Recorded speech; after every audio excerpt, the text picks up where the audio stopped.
내란 특검이 추가 기소한 윤석열 전 대통령의 체포방해 등 혐의 재판에서 특검이 총 징역 10년을 구형했습니다. 특검은 윤 전 대통령이 자기 범행을 은폐하기 위해 직권을 남용했는데도 국민에게 사죄하는 모습을 전혀 보이지 않았다고 강조했습니다. 현장에 취재기자 연결합니다. 신규혜 기자. 네, 서울중앙지법입니다. 네, 특검의 구형 내용 자세하게 설명해 주시죠. 네, 특검은 윤석열 전 대통령에게 체포 방해와 국무위원 심의권 침해 등의 혐의를 모두 종합해 징역 10년을 선고해달라고 재판부에 요청했습니다. 체포방해 혐의에 징역 5년, 국무회의 심의권을 침해하고 비화폰 정보 삭제 지시를 한 혐의에 징역 3년, 비상계엄 선포문을 사후적으로 만들고 폐기한 혐의에 징역 2년을 각각 구형했습니다. 특검은 윤 전 대통령의 구형 의견을 설명하면서 가장 먼저 범행의 중대성을 언급했습니다. 자기 범행을 은폐하거나 정당화하기 위해 직권을 남용하고 국가기관을 사유화했는데도 반성하기는커녕 사건의 본질을 흐리고 처벌을 피하려는 모습만 보였다는 겁니다.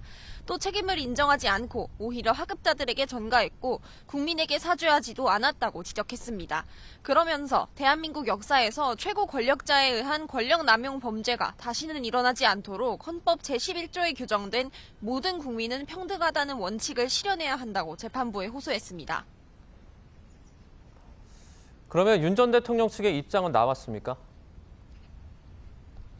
아직입니다. 윤 전 대통령 측에서 증거 조사를 요청해서 지금은 증거 기록을 살펴보고 있고 이게 끝나야 최후 변론이 시작될 거로 보입니다. 이 재판에서 윤 전 대통령에게 적용된 죄명은 모두 8가지인데 내용에 따라서는 5갈래로 나뉩니다. 첫 번째는 공수처의 체포영장 집행을 경호처로 하여금 방해하도록 했다는 내용입니다. 이 내용과 관련해서는 중간 간부들이 위력 순찰 등 윤 전 대통령의 구체적인 발언 내용을 증언하면서 특검의 주장을 뒷받침하기도 했습니다. 두 번째는 여인영, 곽종근, 이진우 세 사령관들이 수사 대상에 오르자 이들의 비화폰 정보를 경호처 지휘부가 부하들에게 삭제하도록 지시하게 한 혐의입니다.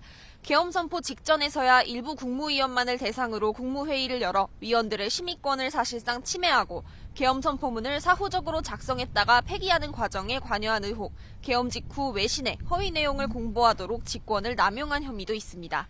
윤 전 대통령은 내란 혐의 사건이 선고된 이후에 이 사건 판결이 내려져야 한다고 여러 차례 주장했는데요. 하지만 재판부가 계엄의 성격은 이 사건의 쟁점이 아니라며 선을 그은 상황입니다. 지금까지 서울중앙지법에서 YTN 신기혜입니다.